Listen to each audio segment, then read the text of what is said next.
প্রথমত এটা যে পদ্ধতির ভোট, সেখানে ব্যক্তিগতভাবে সে মনে করতেই পারে যে এখানে যেহেতু অনিশ্চয়তা নেই, সে যে শব্দটা বলছিল যে ভোটের মধ্যে তো একটা এক্সাইটমেন্ট থাকে যে কে হবে কি হবে না, আমার ভোটটার জন্য হয়তো এই জিতে যেতে পারে। তো সেরকম যখন এক্সাইটমেন্ট নেই, তো স্বতন্ত্র সদস্য হিসাবে তার তো যাওয়ার বাধ্যবাধকতা নেই। এবং সে যদি দলীয় সদস্য হতো, একটা কমিটমেন্ট থাকতো, তাহলে বিষয় ছিল।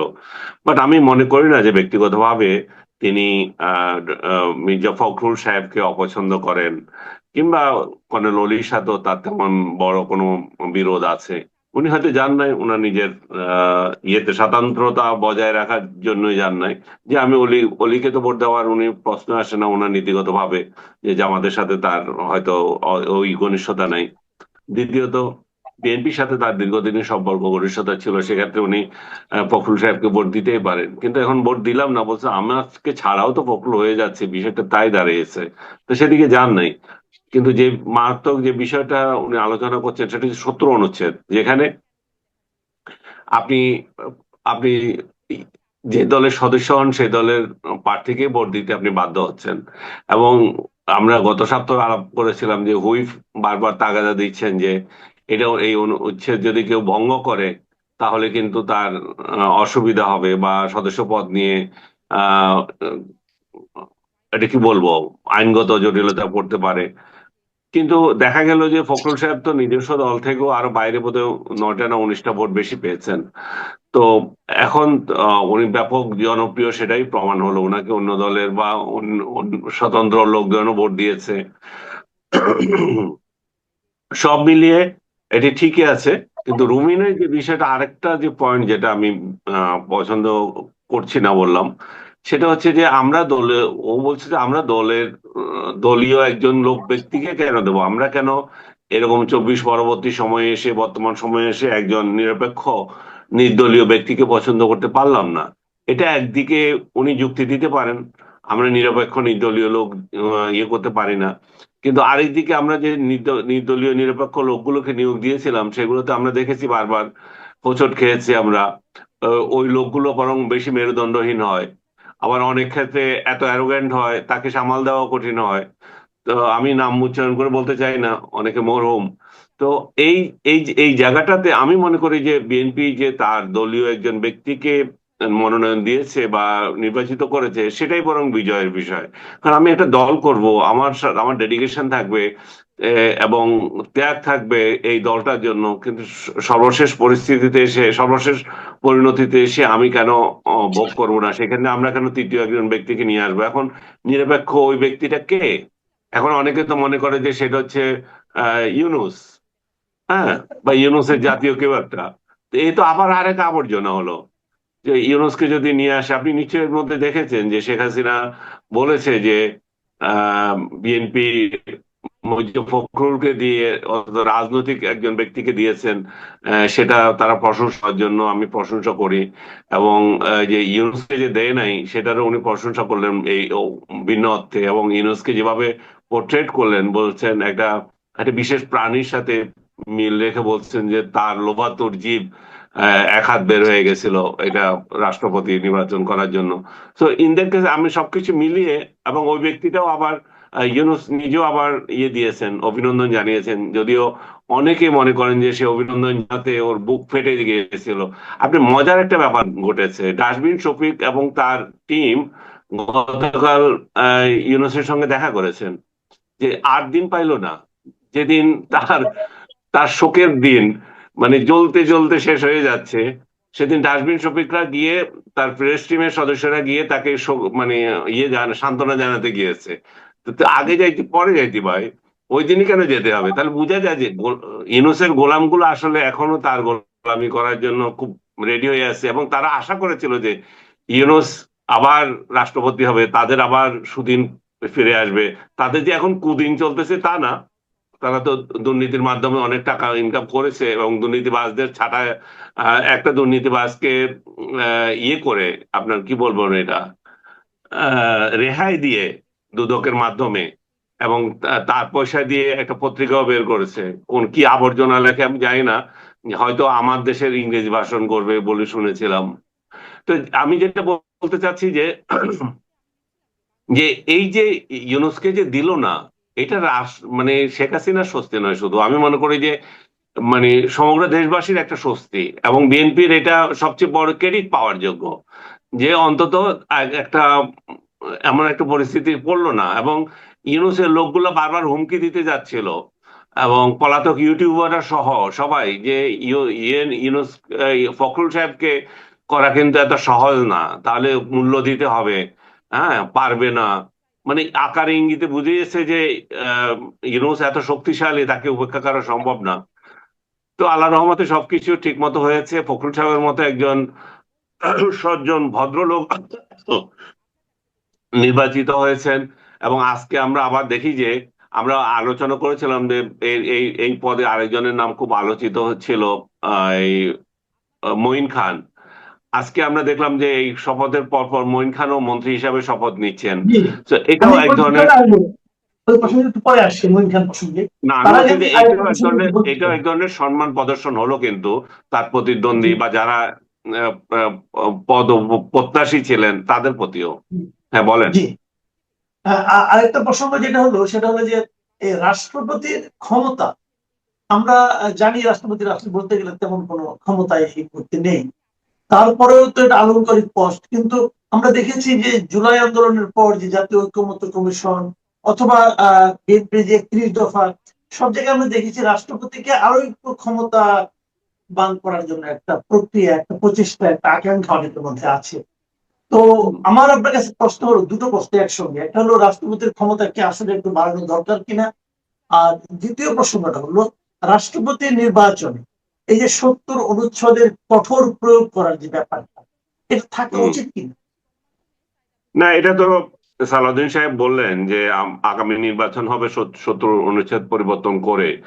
তার মানে হচ্ছে যে ওনারা জুলাই সনদে যে অনেকগুলো বিষয়তে যে একমত হয়েছিলেন, কিংবা এটা বিএনপির ৩০ দফাতেও ছিল যে জুলাই সনদের পরিবর্তন করা, তোমরা রিস্ক নেন নাই নিজেদের ক্ষেত্রে।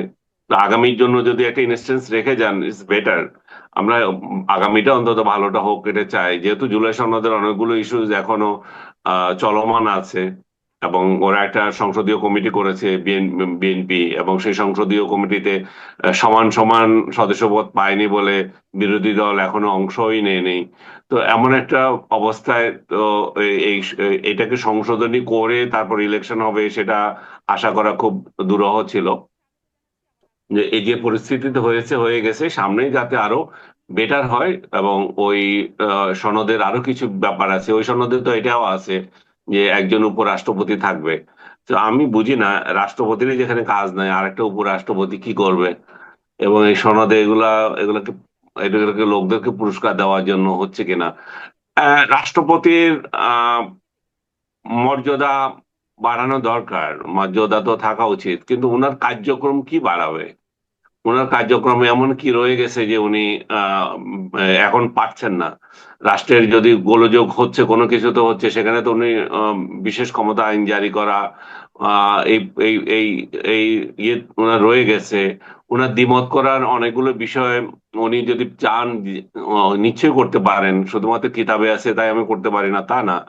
উনি স্বাক্ষরের আগে এটা ফেরতও পাঠাতে পারেন। মোট বিষয়টা হচ্ছে আসলে আপনি কোন ব্যক্তিকে সেখানে ইয়ে দিচ্ছেন, পাঠাচ্ছেন, ওনার ব্যাকবোন কতটুকু। কালকে আমি একটা খুব সুন্দর দৃশ্য দেখেছি, মির্জা ফখরুল সাহেব যথারীতি তাদের দলীয় চেয়ারম্যানকে আগিয়ে দিচ্ছেন, মানে যখন ওনাকে ইয়ে ফুল দিয়ে ইয়ে করছিল, যখন ওনারা বের হবেন তারেক সাহেব আগে যাবেন সেটাই চাচ্ছিলেন। তারেক সাহেব আবার বললেন যে না, এখন এখন তো আপনি যাবেন সামনে, আপনি রাষ্ট্রপতি। এই যে জিনিস বডি ল্যাঙ্গুয়েজ বুঝিয়ে দিলেন আর কি। তো এই যে জিনিসটা ভালো লাগে যে ঠিক আছে, এই যে একটা বন্ডিংস আপনার প্রেসিডেন্ট প্রধানমন্ত্রীর মধ্যে বন্ডিংস থাকা উচিত। এবং প্রেসিডেন্ট এমন কোন ব্যক্তি নয় যে যাকে প্রেসিডেন্ট যিনি বলেন, আমাদের বিগত রাষ্ট্রপতি হয়তো মাইন্ড করতে পারেন উনি যে ভাষায় বলেছিলেন যে আমি ওনার পদধূলি নিতে পারছি না। তো এরকম এরকম পরিস্থিতি তো হয় না। মির্জা ফখরুল তো নিশ্চয়ই এই কথা বলবেন না যে আহ, বর্তমান প্রধানমন্ত্রীর পদধূলি বঞ্চিত হয়েছেন বা এই জাতীয় কথা। তো এইখানেও রেসপেক্টফুল সম্পর্ক আছে রাষ্ট্রপতির সাথে প্রধানমন্ত্রীর। আমি আমি মনে করি যে এই সম্পর্কটা আরো ভালো হবে। এবং বিরোধী দল সবার সঙ্গে মির্জা ফখরুল সাহেবের একটা ভালো সম্পর্ক আছে। বিরোধী দল যখন কোনো একটা ইস্যুতে দ্বিমতের বিষয় আসবে, যখন তাদের আর কোথাও জায়গা থাকবে না, তখন অবশ্যই রাষ্ট্রপতির কাছে তারা যাওয়ার মতো স্কোপও থাকবে, কারণ ওনার সঙ্গে সব দলের ভালো সম্পর্ক আছে, এবং আওয়ামী লীগের সঙ্গে তো ওনার ভালো সম্পর্ক ছিল। এটা তো অস্বীকার করার কোনো উপায় নাই। আচ্ছা, আরেকটা বিষয়, যে নতুন আপনি যে কথা বলতে চাচ্ছিলেন যে ডক্টর মঈন খানকে নতুন মন্ত্রী বা আমরা কথা শোনা যাচ্ছে, এটা একটা ভালো সম্মান। আমরা এরকম কিন্তু বিশ্ব রাজনীতিতে দেখেছি, আপনি খেয়াল আছে যে বারাক ওবামা যখন প্রেসিডেন্ট হলেন, তখন ওনার সঙ্গে কিন্তু ওই দলীয় লড়াইয়ে কিন্তু হিলারি ক্লিন্টন ছিলেন, এবং হুম। খুবই হাড্ডাহাড্ডি লড়াই হচ্ছিল। তারপর বারাক ওবামা মনোনয়ন পেলেন। বারাক ওবামা প্রেসিডেন্ট হয়ে কিন্তু হিলারি ক্লিন্টনকে প্রথম দফায় তার ফরেন সেক্রেটারি করেছিলেন, স্টেট হুম। যেটা বলা হয়। তো এটা ভালো। তো এখানে যদি আমাদের এখানে সে ধরনের মনোনয়নের ব্যাপার নেই, তারপরে আমরা শুনছি যে মঈন খানকে নতুন মন্ত্রী বানানো হচ্ছে, এটা খুবই ভালো হবে আমি মনে করি। কিন্তু আমার অন্য একটা প্রশ্ন, আজকে দেখলাম যে নতুন নাকি 4 জন মানে মন্ত্রী প্রতিমন্ত্রী মিলিয়ে নাকি 4 জনকে দেওয়ার কথা হচ্ছে, এবং তাদেরকে নতুন রাষ্ট্রপতি শপথ পড়াবে, এরকম শোনা যাচ্ছে। সত্য মিথ্যা জানি না। আমার না, প্রশ্নটা হলো, সত্যতাও আছে এখানে। আচ্ছা, তো আমার প্রশ্ন হলো যে এত মন্ত্রী দিয়ে আমরা পত্রিকাগুলো কি এই না। সত্যতা যাচাই করেছে, অনেক মিডিয়া। আচ্ছা, ঠিক আছে, তাহলে সেটা হলো, আমার প্রশ্নটা হলো এত মন্ত্রী দিয়ে আমরা কি করবো? মন্ত্রী একটু বেশি হয়ে গেল না? প্রায় 60 জন হ্যাঁ, 62 জন হয়ে গেল। এটা আপনি ভালো বলেছেন। 50 জন মন্ত্রী অলরেডি আছে, ইনক্লুডিং প্রাইম মিনিস্টার। তার মধ্যে অর্ধেক প্রতিমন্ত্রী, অর্ধেক মন্ত্রী। আবার 10 জন উপদেষ্টা। এই উপদেষ্টার হ্যাঁ, মধ্যে 5 জন প্রতিমন্ত্রী, 5 জন মন্ত্রীর মর্যাদায়। তার মানে 60 জন অলরেডি আছে। এই 60 জনের পরে আরো 4 জন বা 5 জন যদি যুক্ত হয়, বহর অনেক বড় হয়ে যাচ্ছে। কাজের কাজ কি হচ্ছে সেটা আমি জানি না, বাট যারা এখন অন্তর্ভুক্ত হচ্ছেন, আমি আহ, লিঙ্কন সাহেবকে চিনি না। কালকে রাতে একটা পার্টিতে আমাকে এনসিপির একজন আহ, মধ্যসারির নেতা, মানে ওটাতে খুব আপত্তি জানালো আর কি, এই লোকটা আসছে, এই জঙ্গি জঙ্গি বাড়ে যাবে, এরকম এরকম কথাটা আমাকে প্রচার করছে। আমি বলি, কি কারণে? বলে যে উনি সালাফি, মানে সৌদি অনুসারী, মানে সৌদিদের যে তরিকা, ওই অনুসারী লোক, এবং এটা জঙ্গিবাদ আরো বাড়বে বাংলাদেশে। আমি সরকারকে বলবো যে এই ধরনের নিয়োগের আগেই যাদের সম্পর্কে এই ধরনের কথা হয়, তাদেরকে মানে ওয়াচে রাখা, বা তাদের এই মনোভাব যদি থেকে থাকে, এটা থেকে দূরে থাকা দরকার। কারণ আমরা, বিএনপি যখনই ক্ষমতা আসে জঙ্গিবাদ বেড়ে যায়। আমরা অতীতেও দেখেছি, বাংলা ভাই, তারপর আব্দুর রহমান, এদের এদের এদের উৎপাত দেখেছে, এবং তাদেরকে বিএনপি গ্রেপ্তার করেছে। কেয়ারটেকার গভর্নমেন্ট আমলে বা ইন্টেরিয়াম গভর্নমেন্ট আমলে, মনিউদ্দিন ফখরুদ্দিন আমলে তাদেরকে 2 জনকে ফাঁসি দেওয়া হয়েছে। তো এখনো আবার জঙ্গিবাদের অভিযোগ উঠছে। তো এখানে আবার জঙ্গিবাদ শব্দটার সঙ্গে আবার ইসলামিস্ট ঢুকে অনেকে এটাতে, বা ইসলামিস্টরা বেশি করে, এই জন্য এটা এটা এটা ট্যাগিংটা ইসলামিস্টদের উপরে চলে যায় ধর্মীয় দৃষ্টিতে। আমি মনে করি যে জঙ্গিবাদ মানে ইসলামী ইয়ে ছাড়াও তো জঙ্গিবাদ থাকতে পারে। সব ধরনের জঙ্গিবাদ, সব ধরনের টেরোরিস্টদের আমরা যাতে সতর্ক থাকি। আর এখানে আরেকজন আছে, মঈন খান সম্পর্কে তো বললামই, যথেষ্ট ভদ্রলোক, মানে পরিপক্ক লোক। মানে আমি কি বলবো, না আমি আমি মুগ্ধ ওনার আচরণে। তারপরে আন্দালি পার্থ, বাংলাদেশের তরুণ প্রজন্মের এক ধরনের আইকন।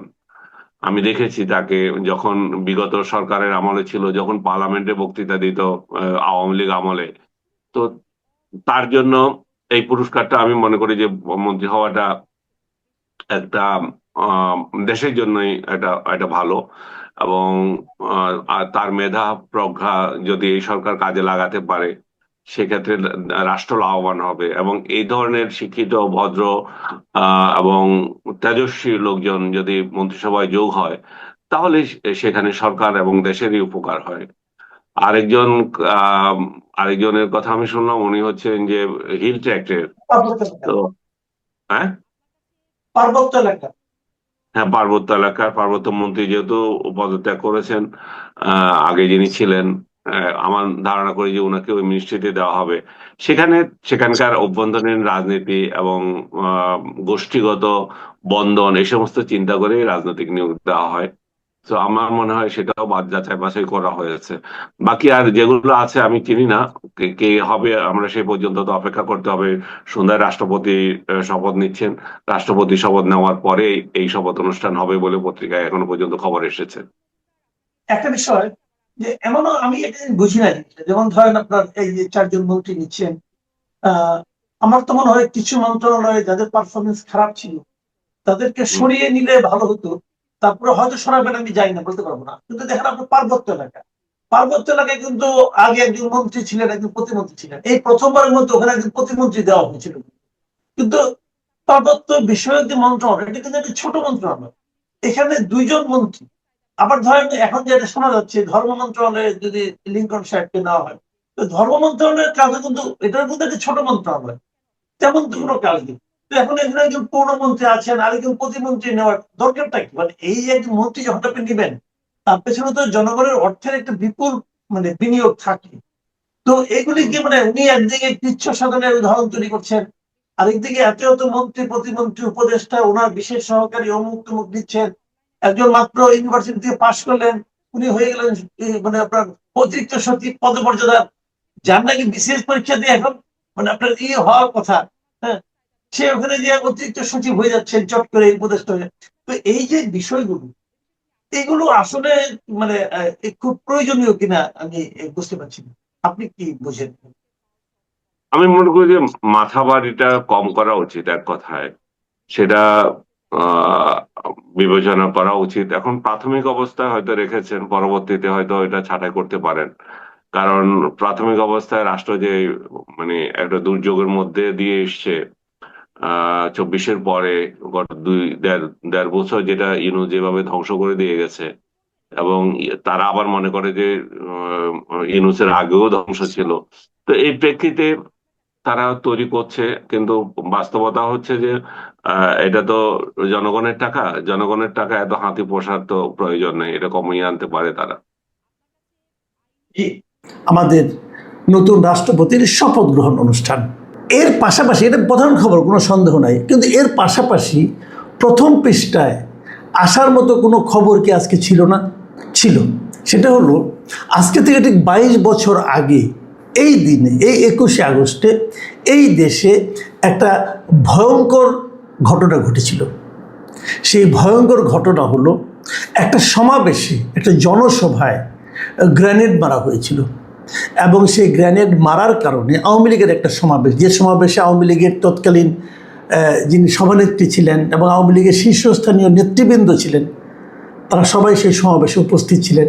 সেই সমাবেশে গ্রেনেড মারা হয়েছিল এবং সেই গ্রেনেডের মাধ্যমে, একটা গ্রেনেড না, বেশ কয়েকটা গ্রেনেড নিক্ষেপ করা হয়েছিল। এবং সে কারণে সেখানে 24 জন আওয়ামী লীগের নেতা কর্মী নিহত হয়েছিলেন একটা ঘটনায়। কিন্তু একদিনের একটা ঘটনায় 24 জন আওয়ামী লীগের নেতাকর্মী নিহত হয়েছিলেন। এবং 400, প্রায় 300 থেকে 500, মানে 400 ধরে নিচ্ছি আমরা, মানে 400-র মতো নেতা মানুষের গায়ে সেই গ্রেনেডের স্প্লিন্টার বিঁধেছিল। কেউ কেউ মারা গেছে সেই স্প্লিন্টার নিয়ে পরবর্তী সময়ে, অথবা কেউ কেউ বেঁচে আছেন, এখনও কিন্তু দুঃসহ যন্ত্রণা ভোগ করছেন। সেই স্প্লিন্টার তার শরীরের মধ্যে এখনও আছে। এই যে একটা মর্মান্তিক ঘটনা ছিল, সেই ঘটনাটা রাজনীতির ঘূর্ণিপাকে পড়ে কিভাবে মানুষের মন থেকে সরিয়ে দেওয়া যায়, সেই ধরনের ঘটনা বারবার বারবার করে ঘটে আজকে এসে সবগুলো পত্রিকার প্রথম পাতা থেকে সেই নিউজটা উধাও হয়ে গেছে। কেউ যেন জানেই না যে 21শে আগস্ট 2004 সালে এদেশে সবচেয়ে ন্যক্কারজনক একটা ঘটনার অবতারণা হয়েছিল, কেউ যেন জানে না। আমি আপনাদেরকে কয়েকটা পত্রিকা দেখাই, তাহলে আপনারা বুঝতে পারবেন যে এটা নিয়ে তারা আসলে কী করছেন। দেখুন, আপনি যদি আজকের ইত্তেফাক পত্রিকাটা দেখেন, দেখবেন তারা প্রথম পৃষ্ঠায় মির্জা ফখরুল ইসলাম আলমগীরের শপথ টপথ নিয়ে খুলনা মহানগরীতে কী হচ্ছে, তারপরে আপনাদের সেনাপ্রধানের বক্তব্য, তার ছবি দিয়ে বক্তব্য, রিজভি বক্তব্য, এগুলো দিয়ে তারা একটা প্রথম পেজটা ছাপিয়েছে। অথচ এই ইত্তেফাকে ঠিক 3 বছর আগে 2023 সালে আপনি দেখবেন বিভীষিকাময় 21শে আগস্ট আজ। এবং মানে এটাই ছিল মূল নিউজ। 3 বছরের মাথায় এসে এই নিউজটা হারিয়ে গেল। কেন হারিয়ে গেল? আসলে আমরা বরং আমি আরও কয়েকটা পত্রিকা দেখাবো আপনাদেরকে, তার আগে আমরা বরং একটু দেখে আসি যে এই ঘটনার ধারাবাহিকতা কি ছিল। এই ঘটনা যখন ঘটে তখন ক্ষমতায় ছিলেন বিএনপি সরকার। বিএনপি 2001 থেকে 2006 পর্যন্ত সময়ে এই দেশের ক্ষমতায়, রাষ্ট্র ক্ষমতায় ছিলেন। তো তারা এই ঘটনাকে কেন্দ্র করে তারা একটা তদন্ত করেন এবং তদন্তে জজ মিয়া নামক একজন মানুষকে এই মূল ঘটনার নায়ক হিসেবে চিহ্নিত করে তারা এই ঘটনাকে ভিন্ন খাতে প্রবাহিত করার চেষ্টা করেন, অথবা ওইটাই সঠিক ছিল আমি বলতে পারবো না, এটা তারা করেছে।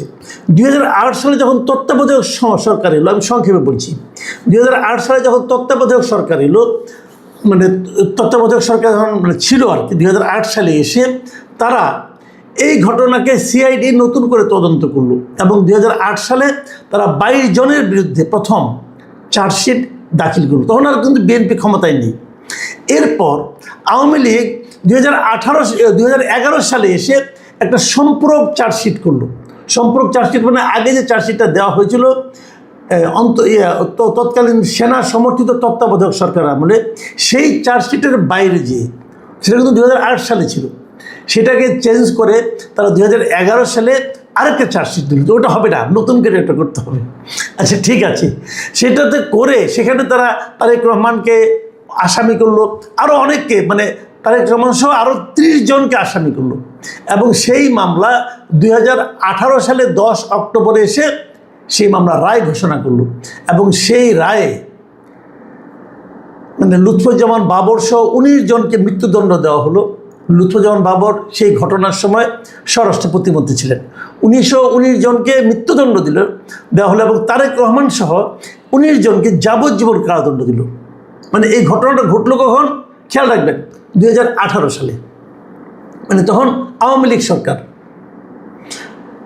এরপর আওয়ামী লীগ সরকারের পতনের পর 2024-এ যখন আওয়ামী লীগ সরকারের পতন হলো 2024-এর অগাস্টে, তখন 2024-এর 1 ডিসেম্বর হাইকোর্ট বিভাগ এই পূর্বের যে রায়টা, এই যে 19 জনকে মৃত্যুদণ্ড, 19 জনকে যাবজ্জীবন, এই পুরো রায়টাকে বললো যে এই রায়টা হয়েছে রাজনৈতিক উদ্দেশ্য প্রণোদিত এবং তদন্তে গুরুতর ত্রুটি আছে, এই কথা বলে সকল আসামিকে সম্পূর্ণ খালাস দিয়ে দিল। তার মানে কেউ এই মামলায় আর কাউকেই কোনো রকম সাজা ভোগ করতে হলো না। 2025 সালে এসে আপিল বিভাগ 2025 সালে 4 সেপ্টেম্বর আপিল বিভাগ এসে এই হাইকোর্টের রায়কে বলল যে ঠিক আছে, সর্বসম্মতক্রমে তারা রায়টাকে বহাল রাখলো। দেখুন, তারা বলল যে ওই যে আওয়ামী লীগ আমলে যে মানে আপনার যে বিচারটা হয়েছিল সেটা জোর করে নেওয়া স্বীকারোক্তিমূলক জবানবন্দির উপর ভিত্তি করে ওই সাজা দেওয়া হয়েছিল, যার আইনি ভিত্তি খুবই দুর্বল। শেষ, এখন সবাই কিন্তু মুক্ত। কিন্তু আমার প্রশ্নটা অন্য জায়গায়। দেখুন, এই মামলায় যে রাজনৈতিকভাবে করা হয়েছে, রাজনৈতিকভাবে বিভিন্ন জনকে যে এখানে জড়ানো হয়েছে, সেটা ওই প্রথমবার যখন জজ বিয়ার নাটক হলো তখনও যেমন হয়েছে, তারপরে যখন নাকি আবার আওয়ামী লীগ আমলে 2011 সালে হলো তখনও হয়েছে। এটা বোঝাই যাচ্ছে যে এই মামলায় রাজনৈতিক ব্যক্তিত্বদেরকে ইনক্লুড করা হয়েছে, তাদেরকে নানাভাবে হেস্তন্যস্ত ক্ষতিগ্রস্ত করার জন্য। তো হাইকোর্ট এটাকে মানে আপনি এটাকে বাতিল করে দেবে, খুবই স্বাভাবিক।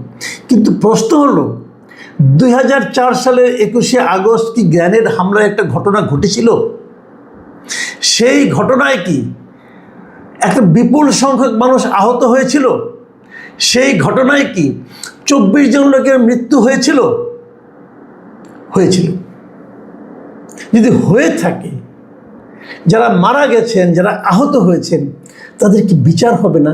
তারা কি বিচার পাবে না? তাদের পরিবার কি বিচার পাবে না? এই প্রশ্নের জবাব কে দেবে? এবার যখন হাইকোর্টে এই মামলাটাকে সবাইকে বেকসুর খালাস দিল, তখন হাইকোর্টে একটা কথা বলা হয়েছিল যে এই মামলাটার পুনরায় ভালোভাবে তদন্ত করা হোক। সুপ্রিম কোর্টে যে সে ভালোভাবে তদন্ত করার ব্যাপারটাকেও তারা বাতিল করে দেয়, যারা এটা করার দরকার নেই। আদালতের উপর আমাদের ভরসা রাখতেই হবে, আমরা আদালতের উপর ভরসা রাখছি। তাহলে সুপ্রিম কোর্ট যেটাকে তদন্ত করার বিষয়টাকে বাতিল করে দিল, তাহলে যদি বাতিল হয়ে যায়, তদন্ত না হয়, তাহলে এই মামলা কি শেষ? এই হত্যা মামলার কি মৃত্যু ঘটলো? ওই যে 24 জন লোক মারা গেলেন, তাদের সঙ্গে কি এদের মামলাটাও, বিচারের যে দাবিটা, সেটাও মৃত্যু ঘটলো? সেটাও গ্রেনেড হামলার কারণে মারা গেল? ওটাই মারা গিয়েছিল গ্রেনেড হামলা, সন্ত্রাসীদের, দুষ্কৃতিকারীদের গ্রেনেড হামলা। আর এখানে রাজনৈতিক হামলায় কি এটাও শেষ হয়ে গেল নাকি বিচারিক হামলায়? আমি জানি না। কিন্তু একবার ভাবুন, একটা স্বাধীন দেশ, যে দেশে আইন আছে, কানুন আছে, বিচার আছে, বিচারক আছে, সেই দেশে একটা ঘটনায় এত বড় একটা আক্রমণ হলো, এতগুলি মানুষ মারা গেল, তার কোনো বিচার হবে না? কেন হবে না? এই বিচার কেউ চাইবে না? যদি কেউ চায়, সে অন্যায় করবে? এই ঘটনা নিয়ে কোনো আহাজারি হবে না, এই ঘটনাকে সম্পূর্ণ ব্ল্যাক আউট করে দেওয়া হবে। এবং আপনি যদি আজকের পত্রিকাগুলি পড়েন, তাহলে আপনারা সেভাবেই দেখবেন যে ব্ল্যাক আউট করে দেওয়া হয়েছে। 2023 সালে যখন আওয়ামী লীগ ক্ষমতায় ছিল, তখন কিন্তু এই পত্রিকাগুলো, এই নিউজ পেপারগুলো ভিন্ন চেহারায় আবির্ভূত হয়েছিল। তখন তারা সবাই বলছিল এই রায় হওয়া উচিত, কি ঘটনা ঘটেছিল তা নিয়ে বিস্তারিত বর্ণনা, কিভাবে ঘটেছিল, নানা জনের কাছ থেকে সাক্ষাৎকার। আর 3 বছরের মাথায় এসে এই ঘটনা কেউ চিনে না, কেউ জানে না, কেউ বুঝে না। আমি বলেছিলাম, আমি পত্রিকাগুলোর সঙ্গে আপনাদের একটু পরিচয় করিয়ে দেবো। ইত্তেফাক তো দিয়েছি। ইত্তেফাক কিন্তু 23 সালে বলেছিল, প্রথম তাদের ফ্রন্ট পেজে প্রধান নিউজ ছিল বিভীষিকাময় 21শে আগস্ট আজ। তারা প্রথম কিন্তু এটা ছিল। আর আজকে ইত্তেফাকের প্রথম পৃষ্ঠার নিউজটা কি, যে রাষ্ট্রপতির শপথ নিচ্ছে। আপনারা দেখুন। আচ্ছা দেখুন, আমরা আরেকটা পত্রিকা দেখি, যুগান্তর পত্রিকাটা দেখুন। যুগান্তরে 2023 সালের পত্রিকায় দেখুন আপনার একদম সবার উপরে যে 21শে আগস্ট গ্রেনেড হামলার 19 বছর। 21শে আগস্ট 21টাকে লাল করে দিয়ে ওখান থেকে রক্ত ফেলছে তারা। ডেথ রেফারেন্স শেষ হবে চলতি বছর, ভয়াল 21 আগস্ট আজ, একটা গ্রেনেডের ছবিও তারা দিয়ে দিছে। এত বড় ঘটনা। হ্যাঁ, ঠিক 3 বছর পর যুগান্তরে আজকে দেখুন ফ্রন্ট পেজে 21শে আগস্ট নিয়ে কোনো কথা নাই। মির্জা ফখরুল ইসলাম 23তম রাষ্ট্রপতি, যে কোনো সময় মন্ত্রীপাড়া রদবদল, গাড়ি প্রস্তুত, বিএনপির ভারপ্রাপ্ত মহাসচিব হলেন রিজভী, আওয়ামী লীগ সামনে বিএনপি আওয়ামী লীগ প্রশাসন সিন্ডিকেট, ত্রাসের রাজত্ব হলো বালুমহাল, আর নিচের দিকে বিজ্ঞাপন তাও আবার কি, মির্জা ফখরুল ইসলামকে অভিনন্দন জানানো বিজ্ঞাপন। আসেন আমরা প্রথম আলো দেখি, যে পত্রিকাটা সব সময় কিন্তু বলে যে তারা আধুনিক পত্রিকা, তারা প্রকৃত সাংবাদিকতা করে। আসুন দেখা যাক প্রথম আলো 2023 সালে ফ্রন্ট পেজ দেখেন আপনারা। প্রথম নিউজটাই সেটা হলো, মৃত্যুদণ্ডাদেশ চূড়ান্ত নিষ্পত্তির অপেক্ষায় অমুকতম 21 আগস্ট গ্রেনেড হামলা। তারা সব কিছু নিয়ে বলতেছে। আর 2026-এ এসে ফ্রন্ট পেজে 21শে আগস্টে কোনো নিউজই নাই। তেজপাতার চারায় বদলে গেল গোলজারের জীবন, এটা হলো গুরুত্বপূর্ণ নিউজ। গ্যাস সংকটে ময়মনসিংহের 20 কারখানায় ছুটি ঘোষণা, রাষ্ট্রপতির ক্ষমতা কি বাড়বে, মির্জা ফখরুল রাষ্ট্রপতি নির্বাচিত, এগুলো তাদের খবর। 21শে আগস্টের ঘটনাটি কারো কোনো মাথা ব্যথা নাই। সমকাল দেখুন, সমকাল 2023-এ কী করেছে আর 2026-এ কী করছে। 2023 দেখেন, প্রথম পৃষ্ঠার নিউজটা হলো 21শে আগস্ট নিয়ে, আজও হৃদয়ে রক্তক্ষরণ। আর 2026-এ এসে 21 আগস্ট কী হয়েছিল, কারো মানে কোনো নিউজ এই পত্রিকার ফ্রন্ট পেজে নাই। আমি কেবল 4-5টা পত্রিকা দেখালাম। আপনি যে কোনো পত্রিকা আপনি কম্পেয়ার করে দেখুন, পাবেন না। মানে সবাই মিলে পণ করে একটা ঘটনাকে, এত বড় একটা নৃশংস ঘটনাকে ব্ল্যাক হোলে ঢুকিয়ে দিচ্ছে। তো আমাদের কথা হলো যে আপনি যদি একটা অঘটনের, মর্মান্তিক ঘটনার যদি বিচার না করেন, তাহলে দেশে আইনের শাসনটা কিভাবে কায়েম হবে? আমি কিন্তু স্বীকার করছি, আমি নিজেও বিশ্বাস করি যে আওয়ামী লীগ আমলে এই পুরো মানে এই ঘটনাটাকে রাজনীতিকরণ করা হয়েছিল। এটাকে রাজনৈতিক প্রতিহিংসার একটা টুল হিসেবে, অস্ত্র হিসেবে ব্যবহার করেছিল আওয়ামী লীগ সরকার। আমার এতে কোনো সন্দেহ নেই। বিএনপি আমলে প্রথম থেকে তারা এটাকে ইগনোর করার চেষ্টা করেছিল, এটাকে কিছু না এরকম বলে টলে মোটামুটি হয়তো 2-1জনকে আপনার বলির পাঠা বানানোর চেষ্টা করা হয়েছিল। কিন্তু প্রকৃত বিচারটা কেন হবে না? এই ঘটনা কারা ঘটিয়েছিল, মানুষ কেন জানতে পারবে না? তাহলে কি মানুষ এই বিশ্বাস নিয়ে থাকবে যে দেশে অঘটন ঘটলে পর যদি সেটার মধ্যে রাজনীতির রং লাগিয়ে দেওয়া যায় তাহলে আর কোনো বিচার হয় না। আমরা তো একটা সুবিচার চাই। আমি যখন প্রথম যেদিন রায় হয়েছিল, হাইকোর্টে যেদিন বলা হয়েছিল যে সবাই খালাস, ওই দিন আমি একটা প্রশ্ন করেছিলাম, আপনারা যদি পুরোনো ভিডিও দেখবেন। আমি প্রশ্ন করেছিলাম যে আইভি রহমান তো আমরা এতদিন জানতাম সেখানে গ্রেনেডের আঘাতে তার নিম্নাঙ্গ উড়ে গিয়েছিল সম্পূর্ণ, শরীর দিকে ওই ছবি আপনি পাবেন ইয়েতে, শরীর প্রায় বলতে গেলে নিচে কিছুই ছিল না, ওনার দ্বিখণ্ডিত মতো হয়ে গিয়েছিল। তো এই যে আইভি রহমান, ওনার মৃত্যুটা কি তাহলে ডায়রিয়াতে হয়েছিল? এই প্রশ্নটা আমি সেদিন করেছিলাম। এটা আমাকে অনেকে বলেছিল, হ্যাঁ এটা আপনি কেন বললেন, তাহলে তো আপনি একা আওয়ামী লীগের, দেখেন এটা আওয়ামী লীগ বিএনপির পক্ষ আর বিপক্ষে বলার কথা কিন্তু না। প্রশ্নটা হচ্ছে সুবিচারের প্রশ্ন। এই দেশে কি উদাহরণ হয়ে থাকবে? আজ থেকে 15 বছর, 20 বছর, 30 বছর পরে মানুষ যখন জানতে চাইবে যে 2004-এর 21শে আগস্ট আসলে এই দেশে কি ঘটেছিল এবং সেই ঘটনা কারা ঘটিয়েছিল এবং সেই ঘটনার প্রেক্ষিতে কার বিচার হয়েছিল, কার সাজা হয়েছিল, যখন জানতে চাইবে তখন মানুষ কি জবাব পাবে? কিচ্ছু পাবে না। তারা জানবে ওই সময় একটা কিছু ঘটেছিল, এত এত লোক মারা গিয়েছিল, এত লোক আহত হয়েছিল, কয়েকশো লোক আহত হয়েছিল, সব জানবে। কিন্তু তারা জানবে না এই ঘটনার পেছনে কারা ছিল। তারা জানবে না এই ঘটনার জন্য কার শাস্তি হলো। এই যে জবাবহীনতা একটা ঘটনার প্রেক্ষিতে, সেটা কি একটা জাতিকে সম্মানিত করবে? সেটা কি একটা জাতির বিচার ব্যবস্থাকে মহিমান্বিত করবে? সেটা কি একটা জাতির পরবর্তী ক্ষমতাবান করা এবং একটা পাওয়ারের একটা ব্যালেন্স তৈরি করা, সেই বিষয়টা কিন্তু এসেছিল। আমরা যতদূর জানি যে সংসদের আগামী অধিবেশনে হয়তো সংবিধানের কিছু পরিবর্তন হতে পারে। যদি হয়, আমরা আশা করব সেই যে জাতীয় ঐক্যমত্য তৈরি হয়েছিল তারই আলোকে রাষ্ট্রপতির ক্ষমতা যেন কিছুটা বাড়ানো হয়। তাহলে হয়তো আমরা রাষ্ট্রপতির যে স্বকীয়তা সেটা হয়তো আমরা দেখতে পারবো। যাই হোক, রাষ্ট্রপতি নিয়ে আলাপ লম্বা করে কোনো লাভ নেই এই কারণে যে এটা নিয়ে আসলে এটা তো খুবই ডিসাইডেড ছিল। সবাই জানতো যে মির্জা ফখরুল ইসলাম আলমগীর রাষ্ট্রপতি হবেন। এই নির্বাচনে তো কোনো দ্বিধা ছিল না, নির্বাচনে কোনো সংশয় ছিল না, নির্বাচনে গোপন কিছু ছিল না। কে কয়টা ভোট পেতে পারে সেটাও সবাই জানতো। আর এই নির্বাচনের আগে সরকারি দলের যে চিফ হুইপ আছেন তিনি ঘোষণাই করে দিয়েছিলেন যে এই নির্বাচনে আমাদের যে সংবিধানের যে 70 অনুচ্ছেদ সেটা কার্যকর থাকবে। মানে বিএনপির কোনো এমপি যদি মির্জা ফখরুল ইসলাম আলমগীরকে ভোট না দিয়ে অন্য কাউকে ভোট দিতেন, মানে কর্নেল অলিকে ভোট দিতেন, তাহলে তো সংসদ সদস্য পদে বাতিল হয়ে যেত। কাজেই এটাকে আসলে সেভাবে আমি নির্বাচনী মনে করি না। আমি মনে করি যে নির্বাচন মানেই হলো সেখানে একটা অনিশ্চয়তা থাকবে, নির্বাচন মানেই হলো সেখানে একটা গোপনীয়তা থাকবে, নির্বাচন মানেই হলো সেখানে যে ভোট দেবে সে নিঃসংক চিত্তে ভোট দিতে পারবে। কিন্তু এই নির্বাচন কিন্তু নিঃসংক চিত্তে ভোট দেওয়ার মতো নির্বাচন হয়নি। কারণ যদি কেউ তার পছন্দ, যদি তারা শহীদ অলি আহমেদকে পছন্দ করতেই পারে, কারণ অলি আহমেদ কিন্তু দীর্ঘদিন বিএনপি রাজনীতি করেছেন এবং বিএনপি রাজনীতি করার কারণে বিএনপির কোনো না কোনো সংসদ সদস্যের সঙ্গে ওনার একটা ব্যক্তিগত সম্পর্ক থাকতেও পারে। কিন্তু সেই সম্পর্কের ভিত্তিতে উনি যে সিদ্ধান্ত নেবেন সেটা তিনি পারবেন না। ওটা করতে গেলে ওনার সংসদ সদস্য পদ চলে যাবে। তো এই যে একটা বেসিক প্রবলেম ইলেকশনের ক্ষেত্রে, এই মানে প্রবলেমটা কিন্তু থেকেই যাচ্ছে।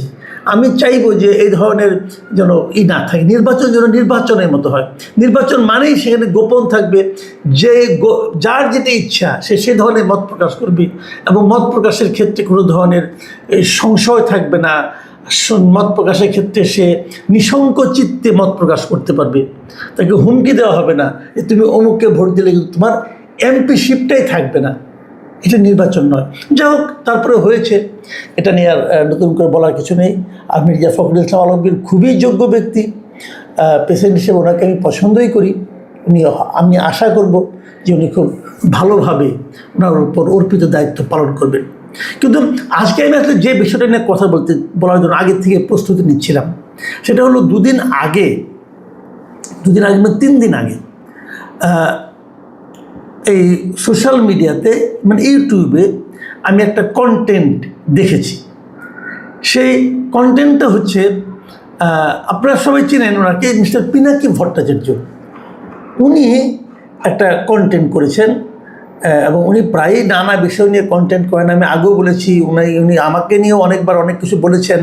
তো সেগুলো নিয়ে এটা ব্যক্তিগত পর্যায়ে ব্যাপার ছিল, ওগুলো নিয়ে আমি মাথায় ঘামাই না এতটা। এবং ওনার কন্টেন্টগুলো আমি মাঝে মাঝে দেখি কেন উনি বেশ পড়াশোনা করা লোক, ওনাকে আমার খুব জ্ঞানী মানুষ মনে হয়। উনি যখন যে কোনো কিছু একটা ধরেন খুব শক্তভাবে ধরেন, আটঘাট বেঁধেই ধরেন। গত 17 আগস্ট মানে আজকে থেকে 3 দিন আগে আপ করা সেই ওই ইউটিউবের যে কন্টেন্টটা, সেটার শিরোনাম ছিল হাসিনা ফেরানোর মিশনে ওয়াকারের সাথে ইন্ডিয়ার অনুগত জেনারেলরা কারা। আর সেটা যে থাম্বনেল ছিল, থাম্বনেলে লেখা ছিল হাসিনা ফেরানোর মিশনে ওয়াকারের সাথে 2 ছায়াকে। লক্ষ্য করুন, এক জায়গায় লেখা 2 ছায়াকে, আর আপনার শিরোনামে লেখা যে ইন্ডিয়ার অনুগত জেনারেলরা কারা। মানে উনি দুভাবে দেখছেন। একটা হলো যে 2জন ওয়াকার মানে সেনাপ্রধান যিনি আছেন তার সঙ্গে তার ছায়া হিসেবে কি আছেন, এবং একই সঙ্গে তাদেরকে উনি বলছেন তারা ইন্ডিয়ার অনুগত জেনারেল। এটা বলে উনি এখানে 2জনের ছবিও দিয়েছেন, দিয়ে উনি অনেক কথা বলেছেন। এবং এরা কিভাবে ইন্ডিয়ার অনুগত, কিভাবে ওয়াকারুজ্জামান উনিও নিজেও ইন্ডিয়ার অনুগত, কিভাবে তারা আওয়ামী লীগকে ফিরিয়ে আনতে চায়, এরকম অনেক কিচ্ছা কাহিনী উনি সেখানে বর্ণনা করেছেন। এই ভদ্রলোকের একটা মানে টাইপটা কেমন, উনি একটা ঘটনার কথা বললেন, বলে যেমন ধরেন ওই জায়গায় একটা মানে আপনার মনে করেন একটা কোনো একটা জায়গায় সেখানে একটা মারামারি হয়েছে, তারপরে বলছেন যে তার থেকে আধা কিলোমিটার দূর দিয়ে একজন লোককে আমি হেঁটে যেতে দেখেছি। অতএব ওই ঘটনার সঙ্গে উনি ওনাকে জোড়া দিয়ে দিলেন যে তাহলে উনিও ছিলেন। এই ধরনের আর কি উনি যে সমস্ত অভিযোগ করেছেন তার কোনোটার কিন্তু আমি খুব মন দিয়ে একাধিকবার শুনেছি। কোনো মানে আপনার যে খুব একটা যে তথ্য প্রমাণের ভিত্তিতে উনি করেছেন তা কিন্তু না। কার কে আত্মীয়, কার বাবা কী করতেন, অতএব তিনি এরকম অমুকে ছিলেন, ছাত্রলীগের কেন্দ্রীয় কমিটির প্রতিষ্ঠাতা সভাপতি একজন ছিলেন, অতএব তার ছিল ছাত্রলীগ, এরকম অনেক কথা কাহিনী উনি বলতে থাকেন। মানে এগুলোর আসলে কোনো আমার কাছে মনে হয় কোনো ভিত্তি নাই। যেমন ধরুন আমি ওনার কথাই বলি, উনি তো জামাতে ইসলামের একনিষ্ঠ সমর্থক, ওনার বাবা ছিলেন, বলুন পিনাকি সাহেব তো এই মুহূর্তে জামাতের একনিষ্ঠ সমর্থক, জামাতের পক্ষে অনেক কিছু বলেন। তো ওনার যিনি বাবা ছিলেন তিনি কি জামাতের সমর্থক ছিলেন ভাই? কেউ বলবে বগুড়ার লোকজন, আমি তো বগুড়ার খবর রাখি, তো কেউ কি বলবে এটা? বলবে না তো। উনি তো এই শাহবাগ আন্দোলনের একজন অন্যতম প্রবক্তা ছিলেন। শাহবাগে যখন আন্দোলন হয় এখন তো নিজের বিরোধিতা করছেন। তাহলে মানুষের বাবা কী ছিল, ভাই কী ছিল, আত্মীয় স্বজন কে কী ছিল, সেগুলো বলে যখন ওটাকে উনি জাস্টিফাই করার চেষ্টা করেন, এটা তো আসলে গ্রহণযোগ্য, পৃথিবীর কোনো আদালতে এটা গ্রহণযোগ্য না, এটা উনিও জানেন। উনি ঠিকই বলেছেন যে তো ডিটেলে আমি যাব না। যেমন উনি দু একটা ক্ষেত্রে একটু টাচ করে যাচ্ছে। যেমন উনি বলেছেন যে 2009 সালে যে বিডিআর বিদ্রোহ হয়েছিল তখনও নাকি এই লোকগুলি জড়িত ছিল। একটা কথা ভাবুন, 2009 সাল মানে আজকে থেকে 17 বছর আগে।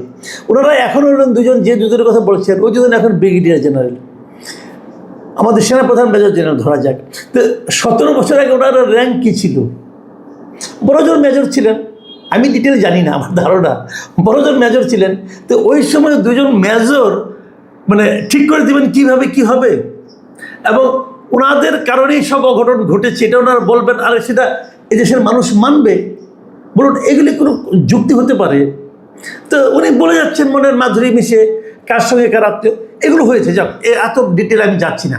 বাট আমার কথা হলো যে এই মুহূর্তে দেশের সেনাবাহিনীতে 3জন হাই অফিসিয়াল এবং একজন সেনাপ্রধান আছেন, তাদেরকে নিয়ে, তাদের কর্মকাণ্ড নিয়ে এ ধরনের বিদেশে থাকা একজন ব্যক্তি যেরকম কথাবার্তাগুলি বলছেন, এই কথাবার্তাগুলোর প্রথমত কথা হলো ভিত্তি কী? কোনো ভিত্তি নেই। দ্বিতীয় কথা হলো এগুলো উনি বলছেন কেন, কারণটা কি? আমি এই কারণটা জানার জন্য খুব উৎসাহী। কেন বলছেন, কিভাবে বলছেন? এবং ওনাকে নিঃসন্দেহে আমি তো একটু বুঝতেই পারলাম যে এগুলোতে উনি যে সমস্ত তথ্যের কথা বলেছেন, যে ওনার বাবা কে, কার বাবা কি, কে কোথায় কখন পোস্টিং ছিল, এই যে ডিটেল উনি কাহিনিগুলি বলছেন, এগুলো কিন্তু সেনাবাহিনীর থেকে কেউ না কেউ ওনাকে সরবরাহ করেছে। তো সেনাবাহিনীর থেকে সরবরাহ ওনাকে কেন করে? যদি এইগুলি খুবই গুরুত্বপূর্ণ হয়। যদি এইগুলো আমাদের দেশের সার্বভৌমত্বের ক্ষেত্রে ক্ষতিকর হয়, তাহলে ওনারা যেটা কনসার্ন অথরিটিকে বলবেন, আমাদের প্রতিরক্ষা মন্ত্রণালয় আছে তাদেরকে জানাবেন, প্রধানমন্ত্রীকে জানাবেন। Why to Pinaki Bhattacharya? ওনারা পিনাকি ভট্টাচার্যকে এগুলি জানাচ্ছেন কেন? এটা কিন্তু একটা গুরুত্বপূর্ণ বিষয়। তার মানে সেনাবাহিনীর মধ্যে কি ঐক্যে কোনো ফাটল ধরেছে? যেটা আমাকে এই আলোচনাটা আমি করছি যে কারণে, সেই কারণটা হলো এটা। তাহলে কি আমি বলবো যে আমাদের সেনাবাহিনী এখন ঐক্যবদ্ধ নেই? কেন? পিনাকি ভট্টাচার্য উনি নানা কারণেই অনেক কিছু বলেন। একসময় ডক্টর ইউনূসের খুব সমর্থক ছিলেন, পরে আবার ইউনূসকে গালাগালি করেছেন। একসময় বিএনপির বিরাট সমর্থক ছিলেন, পরে আবার বিএনপিকে অশ্লীল ভাষায় গালাগালি করছেন। সেগুলো আমরা দেখছি। তো এইরকম একজন উদ্ভ্রান্ত লোককে সেনাবাহিনীর ভেতরের খবর যখন কেউ সাপ্লাই করে, তখন কিন্তু সন্দেহটা জাগে সেনাবাহিনীর ঐক্যবদ্ধ অবস্থানের উপর। আমরা ছোট দেশ, আমাদের সেনাবাহিনীও ছোট। আমাদের মূল শক্তিটা কোথায়? আমাদের মূল শক্তি হলো সেনাবাহিনীর ঐক্য, সেনাবাহিনীর দেশপ্রেম। এখন পিনাকি ভট্টাচার্যের মতো একজন লোক সেনাবাহিনীর সেনাপ্রধান সহ শুরু করে বেশ কয়েকজন লোককে ধরে ধরে তাদের যে দেশপ্রেম, তাদের যে সেনাবাহিনীর প্রতি তাদের যে আনুগত্য, সেটা নিয়ে প্রশ্ন তুলতে থাকেন। এবং এই প্রশ্ন তোলার পেছনে যদি সেনাবাহিনীর ভেতরে কেউ জড়িত থাকে, তাহলে কিন্তু সেনাবাহিনীর যে গর্বটা, যে ঐক্যের যে গর্বটা, দেশপ্রেমের যে গর্বটা, সেটা কিন্তু ক্ষতিগ্রস্ত হয়। আমি ঠিক এই জায়গাটাতে আতঙ্কিত। তারা কারা, তাদেরকে আইডেন্টিফাই করা খুব জরুরি। কিন্তু এইভাবে তো একটা শৃঙ্খলা বাহিনী চলতে পারে না। আবার ধরুন, এটা অন্য একটা চ্যাপ্টার আছে। আমি নিজে বহুবার বলেছি যে পিনাকি ভট্টাচার্য আমাদের এই বাইরের কোনো না কোনো দেশের চর, এটা আমার ধারণা। এটা আমার ব্যাখ্যা আমি বিভিন্ন সময় দিয়েছি। ভাবুন তো একবার, এই সেনাবাহিনীর খুব উচ্চপদস্থ কয়েকজন কর্মকর্তা কিন্তু এখন দেশের বাইরে চলে গেছেন পালিয়ে। তাহলে এই তথ্যগুলো কি তারাই ওনাকে দিচ্ছেন? সেটাও কিন্তু হতে পারে, সেটাও কিন্তু আমি উড়িয়ে দিচ্ছি না। আমাদের এখানে যদি সেনাবাহিনীকে দুর্বল করা যায়, তাহলে লাভ কার? তাদের পারপাস সার্ভ করার জন্য কি ঘুরিয়ে খাচ্ছেন এভাবে? এই বিষয়টা কিন্তু আমি মনে করি আপনাদের বিচারে আনতে হবে। আমাদের সেনাবাহিনী বলেন, আমাদের সরকার বলেন, যেমন আমি আমাদের সাবেক প্রধানমন্ত্রীর কথাই বলি, শেখ হাসিনা। উনি তো অনেক কিছুই জানতেন। অথবা ওনার যে নিরাপত্তা উপদেষ্টা ছিলেন, সামরিক উপদেষ্টা ছিলেন জেনারেল তারেক সিদ্দিকী, উনি তো সেনাবাহিনীর আদ্যপ্রান্ত ভেতরের সমস্ত খবর জানেন তো। তো এখন মানে এই তথ্যগুলি কোথায় যাচ্ছে? আমি মনে করি আমাদের সরকারকে এই সমস্ত বিষয়গুলো নিয়ে ভাবতে হবে, খুব সিরিয়াসলি ভাবতে হবে। যারা এখন এই সেনাবাহিনীকে পরিচালিত করছেন, তাদের দিকে নয়, সন্দেহ দৃষ্টিতে দিতে হবে তাদের দিকে, যারা নাকি সেনাবাহিনী ঐক্য নষ্ট করছে দেশের ভেতরে থেকে অথবা বাইরে থেকে। তাদের দিকে নজর দিতে হবে। দেখুন, জেনারেল ওয়াকারুজ্জামান নিয়ে অনেক কথা হয় আমাদের সেনাপ্রধানকে নিয়ে। উনি শেখ হাসিনার আত্মীয় ছিলেন, আত্মীয় তো অস্বীকার করার কোনো উপায় নাই। কিন্তু 5ই আগস্টের যে ঘটনা ঘটেছে, শেখ হাসিনাকে দেশ ছেড়ে চলে যেতে হয়েছে, নতুন যে একটা গণ অভ্যুত্থানের যে একটা সাফল্য এসেছে, এর পেছনে কি জেনারেল ওয়াকারুজ্জামানের কোনো ভূমিকা নেই? আমি যদি উল্টো করে ঘুরিয়ে বলি, সবচেয়ে বড় ভূমিকাটাই ওনার ছিল। সেনাপ্রধান না চাইলে সেনাবাহিনী গিয়ে জনগণের কাছ দিক থেকে তাদের বন্দুকের নলটা ঘুরিয়ে নিত? উনি তো নিয়েছিলেন, মধ্যস্থতা তো উনিই করেছিলেন। তো আমরা যেটা পেয়েছি তার পিছনে ওনার কোনো ভূমিকা নেই, কেবল পিনাকি ভট্টাচার্যের ভূমিকা আছে। এই বিষয়গুলো কিন্তু আমি মনে করি খুব সিরিয়াসলি আমাদেরকে দেখতে হবে। আমি জানি যে আপনি বলবেন যে না, ওনার মতো লোক একজন বলেছে, ওদের কি আসে যায়? না, আসে যায় কিভাবে? মানুষের মধ্যে সন্দেহ তৈরি করে দেওয়ার মতো কিন্তু ভয়ঙ্কর কাজ আর কিছু হতে পারে না। আপনি দেখুন, এই যে পিনাকি ভট্টাচার্য